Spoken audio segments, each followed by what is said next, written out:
आणि यानंतर विद्यार्थ्यांसाठी, शिक्षकांसाठी आणि पालकांसाठी सुद्धा महत्त्वाची बातमी।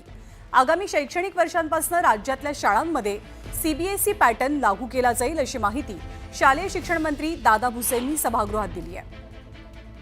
आगामी शैक्षणिक वर्ष 2025-26 पासून सीबीएसईचा पॅटर्न लागू होणार असून विद्यार्थ्यांची गुणवत्ता वाढीला लागावी यासाठी सरकारने हा निर्णय घेतला असल्याचं दादा भुसे यांनी म्हटलंय। राज्य अभ्यासक्रमाच्या आराखड्याला शालेय शिक्षण विभागाशी संबंधित सुकाणू समितीने सुद्धा आता मान्यता दिल्याची माहिती मिळते। येणाऱ्या शैक्षणिक वर्षामध्ये पहिलीला आपण सीबीएसई पॅटर्न अडॉप्ट करणार आहोत। वर्षभर आपण त्याची तयारी करणार।